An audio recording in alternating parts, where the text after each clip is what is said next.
நம் சினிமா நடிகர்கள் எல்லாம் இந்த நாட்டை ஆட இன்றும் ஒரு படத்துல முதல் ஷூட்டிங் போயிட்டு வந்தோடனே முதலமைச்சர் கனவு காண்றான். ஊபியில முதலமைச்சரா இருக்காரு, அவர் ரொம்ப அடிச்சு சொல்றார். ஆனால் சட்டம் கொண்டு வந்திருக்கார், ஒரு பொண்ணும் பையனும் ஜாதி விட்டு ஜாதி கல்யாணம் பண்ணா அவ்வளோதான், தீர்ந்தது கதை. அப்படி காலம் முழுவதும் காலாகாலம் அவனுடைய மொழி காலாகாலம் எதையுமே என்னன்னா தமிழில் அர்ச்சனை பண்ணோன்னா காலாகாலமாக சமஸ்கிருதத்தில் தான் நாங்கள் பண்ணிக்கிட்டு இருக்கோம், அது காலாகாலம் அவனுக்கு. அந்த மாதிரி இவன் காலாகாலமாக இவன் மக்களை ஏமாற்றுவதே இவனுடைய வாழ்வின் லட்சியம். என் கோயிலில் ஒரு சிவாலயம் ஒன்று கட்டுறதுக்கு ஆசைப்பட்டு ஒரு தகர கொட்டாயில் ஒரு சிவலிங்கத்தை வச்சு நான் வழிபாடு பண்ணிகிட்டு இருக்கேன். நம்ம விரோதி பகையாளன் அவன் ஒரு நடராஜர் சிலையை வச்சு அதுக்கு மீன் மாலை கட்டி போட்டு நான் அது அப்படி தான் பூஜை பண்ணுறேன்னு ஒரு கிராஃபிக்ஸ் இது பண்ணி அதை போட்டு அதில் அவ்வளவில் அவன் மகிழ்கன் நான் விட்டேன். வேற என்ன பண்ணுறது? இந்து என்கின்ற சொல் எங்களுக்கு இல்லவே இல்லையே, நாங்கள் எப்படி ஏற்ற அதில் நான் இந்துவை பிளவுபடுத்துறேனா? நமக்கு அந்த சூழ்ச்சியெல்லாம் தேவையில்லை, நேரடியாக மோதி தான் பழக்கம். நேரடியாக சொல்கிறேன், இந்துன்னு ஒரு மதம் என்னுடைய நூலில் இல்லைப்பா. நாங்கள் உழைக்கிறோம், நாங்கள் சாப்பிட்றோம், உன்னை கேட்டு நாங்கள் நடந்துக்கணும்னு என்ன இருக்குது? அது ஒரு காலம், அதெல்லாம் மலையேறி போச்சு.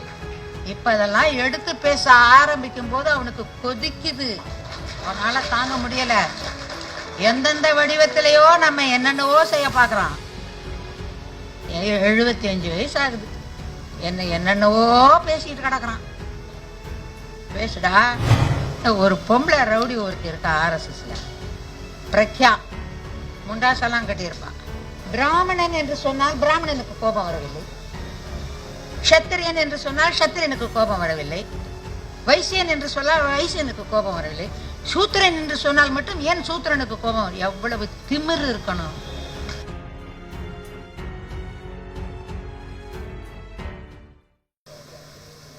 அன்பிற்சிறந்த அருந்தமிழ் செல்வர்களே, அருந்தமிழ் செல்விகளே,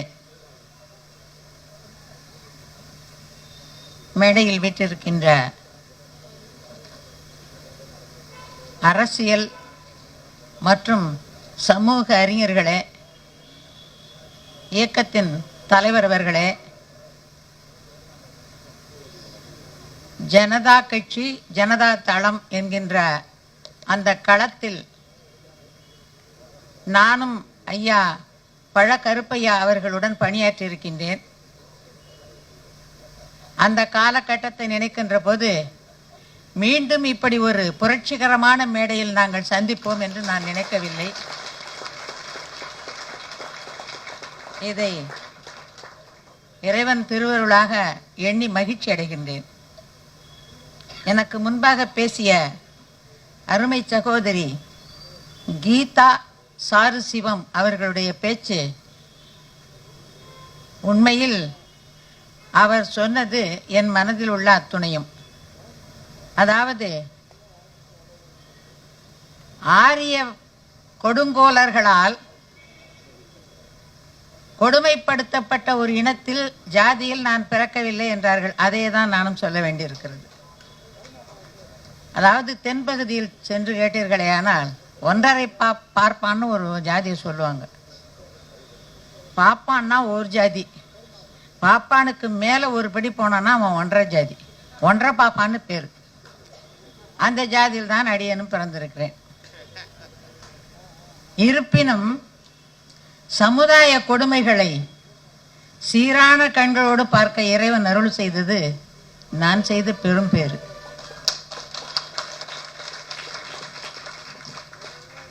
அதாவது இந்த தலித் தினம் எப்படி உருவானது என்பதை ஜோதிபா பூலே அவர்களின் நூலில் படித்ததாக சகோதரி கூறினார்.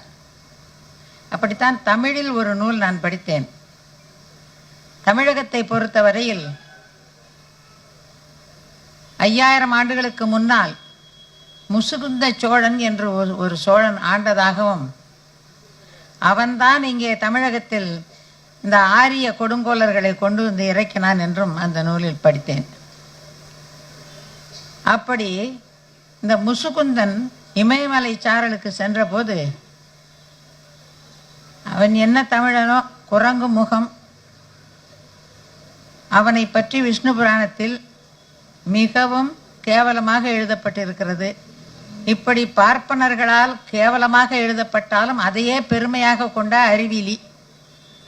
அவன் இமயமலை சாரலுக்கு சென்றபோது அங்கே இந்திரனையும் பிரம்மாவையும் விஷ்ணுவையும் சந்தித்தானாம். ஆஹா, இவர்களெல்லாம் இப்படி வெள்ளை வெளியேறென்று அழகாக இருக்கிறார்களே என்று மயங்கி போனானாம். அந்த ஒரே ஒரு வகையில் மட்டும்தான் அவனை நான் தமிழன் என்று நினைக்கிறேன். ஏனென்றால் இன்றளவும் தமிழர்களுக்கு அந்த மயக்கம் உண்டு. அதன் அடிப்படையில் தான் நம் சினிமா நடிகர்கள் எல்லாம் இந்த நாட்டை ஆட இன்றும் ஒரு படத்தில் முதல் ஷூட்டிங் போயிட்டு வந்தோடனே முதலமைச்சர் கனவு காண்றான். காரணம், தான் காட்டிய கவர்ச்சி வேலை செய்யும் என்று நினைக்கிறான். இதில் முசுகுந்தன் இமயத்தின் எல்லையை தொட்டு இருக்கிறான். இந்திரனுக்காக போர் புரிந்தானாம். யாரோடு என்று கேட்டால் நாகர்களோடு இந்திரனுக்காக போர் புரிந்தானாம். நாகர்கள் அப்போது பேசிய மொழி தமிழ் என்று அந்த அறிஞர் எழுதியிருக்கிறார். ஆக ஒரு தமிழன் ஆரியனின் வசப்பட்டு தமிழ் இனத்தை அழித்திருக்கிறான். அப்போது அங்கே மிகப்பெரிய பூதம் ஒன்று இவனுக்கு முசுகுந்த சோழனுக்கு உறுதுணையாக இருந்ததாம் போரில். இந்திரன் போர் முடிந்த பிறகு கேட்டானான், என்னால் முடியாததை நீ செய்து விட்டாய், உனக்கு என்ன வேண்டும் கேள் என்றானான். உடனே இவன் கேட்டானான், இந்த நாகர்களை எல்லாம் கொன்று குவித்த போது ஒரு சொட்டு ரத்தம் கூட கீழே சிந்தாமல் இந்த பூதம் குடித்து விட்டது, இதை எனக்கு பரிசாக கொடு என்று கேட்டானாம். அதாவது சிலப்பதிகாரத்திலே பூத சதுக்கம் என்று ஒரு இடம் குறிப்பிடப்படுகிறது. இந்த முசுகுந்தன் அந்த பூதத்தை கொண்டு வந்து பூம்புகாரிலே பூத சதுக்கம் என்று ஒன்று கட்டினான் என்று அந்த நூலில் சொல்லப்பட்டிருக்கிறது. அப்படி கட்டிவிட்டு இவன் ஆரியர்களை தமிழகத்திற்கு அழைத்திருக்கிறான். பெரும் கூட்டமாக ஆரியர்கள் வந்தார்களாம். இதையெல்லாம் தமிழர்களில் ஒரு சாரார் எதிர்த்திருக்கிறார்கள். இந்த எதிர்க்காமல் நின்றவர்களெல்லாம் என்னுடைய சாதியைச் சேர்ந்தவர்கள். புரிகிறதா? ஒன்றரை பாப்பான். எதிர்க்காமல் நின்றவன் மேட்டுக்குடி. எதிர்த்தவர்களெல்லாம் தலித்துக்கள் என்று பெயர் சூட்டப்பட்டார்கள். அப்படி எதிர்த்தவர்களில் பெரும்பாலானவர்களை கொன்று குவித்தான். தப்பி ஓடியவர்கள் இலங்கையிலேயும் மலைப்பகுதியிலேயும் போய் சேர்ந்தார்கள். ஓட முடியாமல் கடந்தவர்களெல்லாம் அடிமைப்படுத்தப்பட்டார்கள். அவர்களெல்லாம் ஊருக்கு புறத்தே மலை அடிவாரத்தில் ஊரின் கடைக்கோடியில் குடியேற்றினான் முசுகுந்த சோழன். அவன்தான் முதலாக பிரமதேயம் என்பதையும் சதுர்வேதி மங்கலத்தையும் உண்டாக்கியவன்.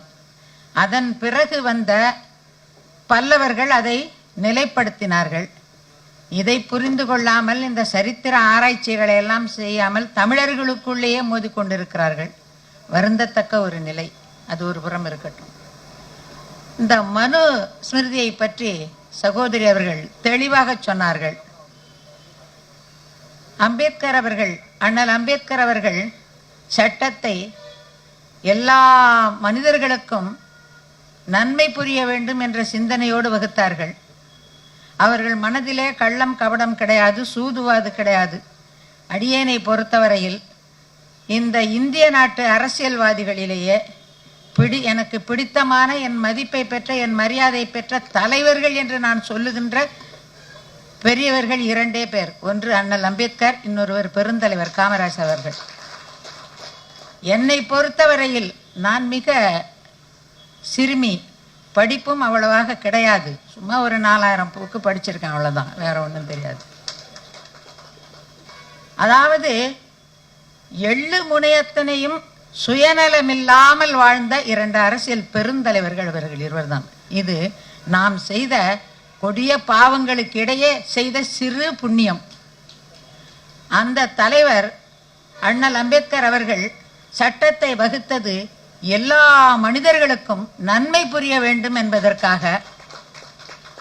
அவருடைய ஆழ்ந்த கல்வி அறிவு, இந்த ஆசியாவிலேயே, தெற்காசியாவிலேயே முதலாக 2 பட்டங்களை வெளிநாட்டில் சென்று படித்த மாமேதை அவர். அவரை பற்றி பேசுவதற்கு, அவருடைய சிந்தனைகளை உள்வாங்குவதற்கு கூட ஒரு தகுதி வேண்டும். அப்படிப்பட்ட அவர் இந்த மனுஸ்மிருதியை எரித்தார் என்று சொன்னால் அது எத்தனை கொடியதாக இருக்க வேண்டும். சகோதரி அவர்கள் பட்டியலிட்டதை போல பட்டியலிடுவதற்கு நீண்ட நேரமாகும். அவரே எல்லாவற்றையும் சொல்லிட்டார். இந்த பெண்களை பற்றி மனுஸ்மிருதியில் நம்முடைய அருமை பிள்ளை திருமாவளவன் என்னை தேடி வந்தபோது அதை பற்றி தான் சொல்லிட்டு வந்தான். இந்த பெண்களுக்காக ஒரு சிறு பகுதி அது அம்மா கையால் கொடுக்கணும் அப்படின்னு நான் ரொம்ப பெருமைப்பட்டேன். ஏன்னா இந்த நூல்களை படிக்க ஆரம்பித்த காலத்திலிருந்து என் உள்ளத்துக்குள் கொந்தளித்து கொண்டிருந்த ஒரு செய்தி, அது ஒரு விஷயம். அதை வெளியிடுவதற்கு எனக்கு கிடைத்த வாய்ப்பை நான் பயன்படுத்தி கொண்டேன். மனுஸ்மிருதியில் அதாவது இப்போ எல்லாம் என்ன சொல்கிறான், அதெல்லாம் இல்லவே இல்லை. இதை இந்த ஊபியில் முதலமைச்சராக இருக்கார், அவர் ரொம்ப அடித்து சொல்கிறார். ஆனால் சட்டம் கொண்டு வந்திருக்கார், ஒரு பொண்ணும் பையனும் ஜாதி விட்டு ஜாதி கல்யாணம் பண்ணால் அவ்வளோதான், தீர்ந்தது கதை அப்படின்னு சட்டமே கொண்டு வந்திருக்கார். நேரடியாக சட்டம் கொண்டு வந்திருக்கார். தமிழ்நாட்டில் ஆணவ கொலைகள் அது வாட்டுக்கு நடந்துக்கிட்டு இருக்குது. அதை சட்டம் போட்டும் தடுக்கலை, ஒன்றும் பண்ணலை. அது நாங்கள் என்ன பண்ணுறது அப்படிங்கிற அளவில் அது நடந்துக்கிட்டு இருக்குது. சமூக செயல்பாட்டாளர்கள் அப்பப்போ குரல் கொடுத்துட்டு ஓஞ்சி போகிறாங்க. அந்த குரல் கூட கொடுக்கக்கூடாது அப்படிங்கிற ஆணவத்தின் உச்சத்தில் நின்று இந்த சட்டங்களை இவங்க கொண்டுட்டு வந்திருக்கிறாங்க. ஏன் அந்த ஊபியில் மட்டும் இந்த அளவுக்கு இந்த தன்மை இருக்குது அப்படின்னு கேட்டால், அவன் அந்த சுமதி பார்கவா, அவன் தான் மனு சாஸ்திரியெல்லாம் கிடையாது. அவன் இந்த புஷ்யமித்ர சுங்கன் அப்படிங்கிறவனுடைய ஒரு கையாள், இந்த சாணக்கியன் அப்படின்னு சொல்கிறாங்களே அது மாதிரி அவன்தான் அந்த மனுஸ்மிருதியை எழுதினவன். அதாவது ஆரிய இனம்தான் உலகத்தில் ஆளுகின்ற தகுதி படைத்தது அப்படிங்கிறத நிலைநாட்டுறதுக்காக எழுதப்பட்ட நூல் அது. அதில் இந்த வந்தேரி இந்த இந்திய இன கூறுகளை எல்லாம் அவன் இஷ்டத்துக்கு என்னென்ன நினைத்தானோ எல்லாவற்றையும் அந்த நூலில் எழுதி அதை சமூகத்தில் புறையோடி போகும்படியாக செய்திருக்கிறான். இவன் இந்த இஸ்லாமியர்கள் கிறித்துவர்களை எல்லாம் நாடு கடத்தணும்னு இன்னமும் பேசிக்கிட்டு இருக்கிறான். அவர்களெல்லாம் வந்தேரின்னு சொல்கிறான். இவனும் வந்தேரி தான். இவனை யாரும் சொல்கிறது கிடையாது. ஏன்னா அவன் எங்கெல்லாம் இந்த ஆட்சி நடக்குதோ அங்கெல்லாம் போய் உட்கார்ந்துருப்பான்.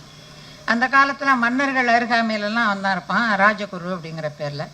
இப்போ அது நம்ம மற்ற இனங்களை மற்ற மனிதர்களெல்லாம் இந்தியாவில் மற்றவர்களெல்லாம் இந்த ஆங்கிலம் பிற மொழிகளை படிக்கக்கூடாது, அதாவது அந்நிய மொழி படிக்கக்கூடாது. இவனும் அந்நியந்தான், இவன் மொழியை படிக்கலாம், அதை படிக்கக்கூடாது அப்படின்னா அது அந்த வட பகுதியில எல்லாம் உள்ள மக்கள் இப்பவும் படிப்பறிவு குறைந்தவர்கள். அந்த வட நாட்டில் போய் பார்த்தீங்கன்னா ரொம்ப வைத்தறிச்சலாக இருக்கும். மக்கள் இப்போவும் படிப்பறிவு இல்லாமல் தான் இருக்காங்க. அவங்கள படின்னு அதெல்லாம் வற்புறுத்தி அரசாங்கம் எந்த நடவடிக்கையும் எடுக்கிறது கிடையாது. அந்த வகையில் இந்த ஆங்கிலத்தை அந்நிய மொழி அப்படின்னு அவர்களுக்கு போதிச்சு அவர்களை படிக்க விடாமல் பண்ணி, இவன் மட்டும் எப்போதும் அந்த ஆங்கில அறிவோட இந்த ஆட்சியாளர்கள் பக்கத்தில் இருந்து திட்டங்கள்லாம் வகுத்து கொடுப்பான். அம்மா சொன்னாங்க பாருங்க, இந்த ஆங்கிலேயர்களுக்கு சமஸ்கிருதம் தெரியாது. அப்போ இந்த மனு நீதி சொல்லக்கூடாது, மனுஸ்மிருதியை கொண்டு போய் கொடுத்து இதான் எங்களுடைய சட்டம், இந்தியர்களுடைய சட்டம் அப்படின்னு சொன்னான். அதுதான் அது மாதிரி இவன் காலம் முழுவதும் காலாகாலம் அவனுடைய மொழி காலாகாலம் தான். எதையுமே என்னன்னா தமிழில் அர்ச்சனை பண்ணோன்னா காலாகாலமாக சமஸ்கிருதத்தில் தான் நாங்கள் பண்ணிக்கிட்டு இருக்கோம், அது காலாகாலம் அவனுக்கு. அந்த மாதிரி இவன் காலாகாலமாக இவன் மக்களை ஏமாற்றுவதே இவனுடைய வாழ்வின் லட்சியம். அந்த வகையில் இந்த பெண்களுக்கு அவன் இழைத்திருக்கிற கொடுமையெல்லாம் இப்போ பெண்கள் விழிப்புணர்வு பெற்றிருக்காங்க. அதில் இந்த பிள்ளை திருமாவளவன் ஓயாத, அதாவது இவர் அம்பேத்கருக்கு அடுத்தபடியாக இவர் வந்திருக்காரு. இப்போ நமக்கு ரொம்ப நாம் பெருமைப்பட வேண்டிய ஒரு பிள்ளை இது. அதனால தான் நான் சொன்னேன், திருமாவளவன் என்னுடைய பிள்ளை போலன்னு சொன்னேன். நான் சும்மா இது சொல்லணுங்கிறதுக்காக சொல்லலை, என் மனசில் ரொம்ப காலமாக இருந்தது இந்த மனுஸ்மிருதியை பற்றி. அதை கையில் எடுத்துக்கிட்டு இவர் வெளியே வந்த போது அது எனக்கு ரொம்ப மகிழ்ச்சியாக இருந்துச்சு. என் பிள்ளை ஒன்று செய்தாக்கா நான் எப்படி மகிழ்ச்சி அடைவேன். என்ற பொழுதின் பெரிதுவக்கும் தன் மகனை சான்றோன் என கேட்டதாய் அப்படிங்கிற மாதிரி. அப்பா, தமிழ்நாட்டில் என் காலத்துக்குள்ள ஒரு பிள்ளை தலையெடுத்தானே அப்படின்னு நினைச்சேன். அதனால தான் அந்த வார்த்தை சொன்னேன். இப்பவும் எனக்கு இப்போ ரொம்ப நம்பிக்கை. இப்போ பாருங்க, அந்த கிறித்துவ நல்லிணக்க மாநாடுன்னு ஒன்று நடந்தது. அதில் பேச அழைத்திருந்தார் இந்த இனிக்கோ இருதயராஜுங்கிற அன்பர். அதை போய் பேசிட்டு வந்த உடனே என் கோயிலில் ஒரு சிவாலயம் ஒன்று கட்டுறதுக்கு ஆசைப்பட்டு ஒரு தகர கொட்டாயில் ஒரு சிவலிங்கத்தை வச்சு நான் வழிபாடு பண்ணிகிட்ருக்கேன். இப்போ பிள்ளை கூட இங்கே வந்தார். அந்த இதில் நடராஜர் சிலையெல்லாம் இன்னும் வைக்கலை. இவன் என்ன பண்ணிட்டான், இவன் தான் நம்ம விரோதி பகையாளன். அவன் ஒரு நடராஜர் சிலையை வச்சு அதுக்கு மீன் மாலை கட்டி போட்டு நான் அது அப்படி தான் பூஜை பண்ணுறேன்னு ஒரு கிராஃபிக்ஸ் இது பண்ணி அதை போட்டு அதில் அவ்வளவில் அவன் மகிழ்கன்னு நான் விட்டேன். வேற என்ன பண்ணுறது? அவனுக்கு அப்படி மீன் மாலை போட்டுப்பா. சரி, அவர் மீனவராகவும் வந்திருக்காரு இறைவன் சிவபெருமான், அதை பார்க்கணுன்னு இவன் ஆசைப்பட்டான் போல இருக்குன்னு விட்டுட்டு இவன் தான் இந்துங்கிறவன். எது இந்த மாதிரி கீழ்த்தரமான முறையில், அதாவது பகைவர்களை நேருக்கு நேர் நின்று தாக்க மாட்டான், எப்போதுமே பின்னால தான் இருப்பான், சூழ்ச்சியால் நீங்கள் அவன் எழுதின புராண கதைகள்லேயே பார்த்தீங்கன்னா 1000 சூழ்ச்சி பண்ணி தான் எதிரியை காலி பண்ணுவான். நேருக்கு நேர் மோத மாட்டான். அதாவது அசோகருடைய பேரன்கிட்ட இது சேனாதிபதியாக இருந்தான் அந்த புஷ்யசிங்கம் சுங்கம் அப்படிங்கிறவன். அவன் இவரை திடீர்னு ஒரு நாள் அப்படியே தாக்கி கொண்டுட்டு இவன் அப்படி கொல்ற போது என்ன பண்ணுறான், இந்த பௌத்த பிக்குகள் அப்போ இருந்தாங்கல்ல, இப்போ சிங்களவன் எல்லாம் பௌத்தர்கள்னு சொல்லாதீங்க, அவன் ஆரியன்தான். என்னைக்கு இந்த அதாவது இறைவன் சிவபெருமானிடம் நான் வைக்கும் கோரிக்கை, என்னைக்கு இந்த நாட்டில் உள்ள ஆரியன் அழியிறானோ அன்னைக்கே அந்த சிங்களவனும் அழியணும். 2 பேருமே ஆரியன் தான், புரியுதா? அவன் அந்த மாதிரி அவன் என்ன பண்ணான், அந்த புத்த பிக்குகளை எல்லாத்தையும் தேடி பிடிச்சான். ஏன் அப்படின்னாக்க புத்தர் இந்த வேள்வியெல்லாம் எதிர்த்தார். இந்த இது குதிரையை தூக்கி போடுவானே அஸ்வமேத யாகம், அது போட்டு அது வெந்தோடனே பிச்சு தின்னுடுவான். கண்ணுக்குட்டி மாடு இதெல்லாம் போட்டு அதெல்லாம் அவர் எதிர்த்தார், உயிர்கொலைன்னு சொல்லி எதிர்த்தார். அதற்காக அந்த புத்த பிக்குகளை எல்லாம் பிடிச்சி எல்லாரும் தலையும் வெட்டி அந்த ரத்தத்தை அண்டாவில் பிடிச்சி அதில் தான் அபிஷேகம் பண்ணிக்கிட்டான். எப்படியாப்பட்ட கருணையாளன் பார்த்தீங்களா? இவன் தான் ஆரியன். இப்போ இந்து மதம்னு ஒன்று இல்லைப்பான்னு சொன்னால் அதுக்கு என்ன இவனுக்கு எப்படி நிரூபிப்பான்? ஒரு புராணத்திலையும் கிடையாது, அவனுடைய ரிக்வேதத்தில் கிடையாது, யஜுர்வேதத்தில் கிடையாது, சாம வேதத்தில் கிடையாது, அதர்வண வேதத்தில் கிடையாது இந்துங்கிற சொல்லு. தமிழில் இலக்கியங்கள்லாம் கிடையாது, திருக்குறள்லாம் கிடையாது, பிறகு நூல்கள் எதுலேயுமே கிடையாது இந்துங்கிற சொல்லு. இந்துங்கிறது 200 ஆண்டுகளுக்கு உட்பட்டது தான். அது பழமையான ஒரு மதம் அப்படின்னா நான் எப்படி ஒத்துக்கணும்? கண்ணுதற் பெரும் கடவுளும் கழகமோடு அமர்ந்து பண்ணுற தெரிந்தாய்ந்த பசுந்தமிழ் கத்தோன்றி மந்தோன்றா காலத்தே முன்தோன்றிய மூத்தகுடி உங்களிடை உயர்ந்தோர் தொழ விளங்கி ஏங்கொலி நீர் ஞால திருளகற்றும் ஆங்கவற்றுள் மின்னேர் தனியாழி வெங்கதிரோன்றேனையது தன்னேர் இல்லாத தமிழ். எப்போ தோன்றியது? யாராலையாவது தோற்று வைக்கப்பட்டதா? இல்லை யாராவது பேசி வளர்த்ததா?